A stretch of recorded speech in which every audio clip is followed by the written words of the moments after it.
ये कानून और रूल एंड रेगुलेशन जो बनते हैं, ये गाल देख के तमाचा मारते हैं।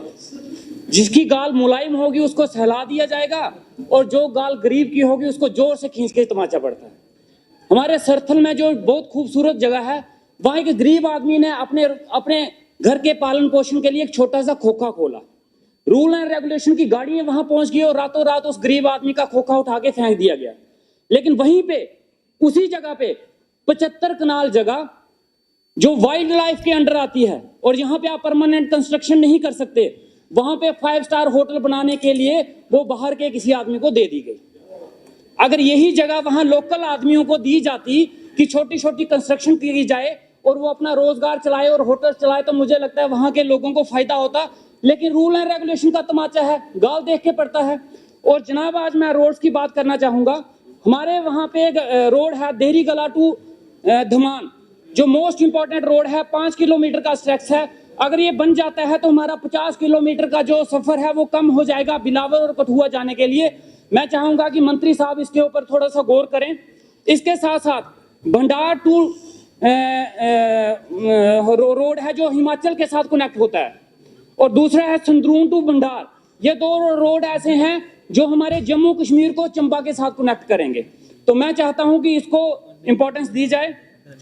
इसके साथ साथ गोडू फलाल टू पड़ेतर और गोडू फलाल टू जुनाना, ये रोड ऐसे हैं जिनकी अभी जो है सर्वे हुआ है, लेकिन कई सालों से सर्वे होते आते हैं, लेकिन उसकी ना डीपीआर बनती है ना उनके रोड बनते हैं। तो मैं चाहूंगा इनके ऊपर थोड़ी सी तवज्जो दी जाए।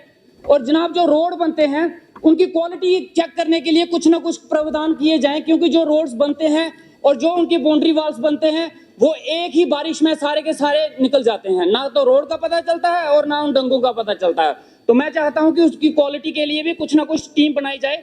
और जो कंपनसेशन रोड्स के हैं, हमारे वहां के गरीब लोग हैं, थोड़ी थोड़ी जगहें थी, कईयों के घर भी उस रोड में चले गए, कईयों की जगह चले गई, लेकिन आज कई सालों से वो कंपनसेशन के लिए भाग रहे हैं, आज तक उनको कंपनसेशन नहीं मिली है। इसलिए मैं चाहूंगा कि उसके ऊपर हमारा बनी जो है सब डिवीजन है, लेकिन सब डिवीजन वहां पर प्रॉपरली जो है वो फंक्शन नहीं करता है। इसलिए मैं चाहता हूं कि वहां में प्रॉपरली फंक्शन किया जाए। हमारे एक बहुत बड़ा देवस्थान है जिसको जोड़े माता बोलते हैं, लेकिन आज तक वहां पे रोड नहीं पहुंचा पाए और ना वहां आज तक रोड पहुंचा है। मैं मंत्री साहब के नॉलेज में लाना चाहूंगा कि वो बहुत इंपॉर्टेंट श्राइन है और वहां पे रोड जो है वो पहुंचाया जाए।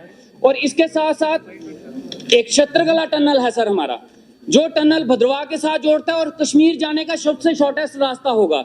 10 साल से हम उस छत्रगला टनल की बातें सुनते आ रहे हैं, लेकिन आज तक उस छत्रगला टनल का जो है हमें कुछ भी पता नहीं चला कि वो है रियलिटी में, ये नहीं है।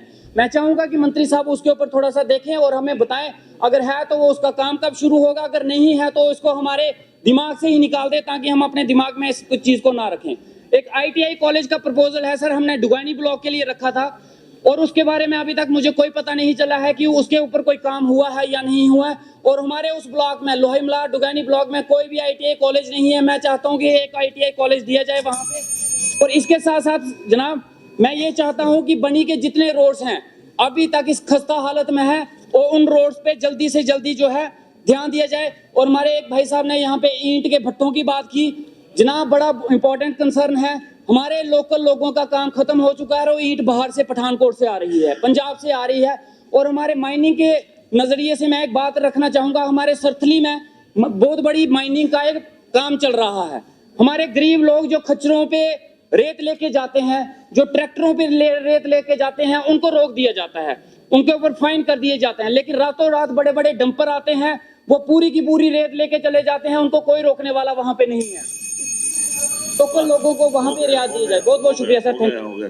इरशाद रसूल कार साहब।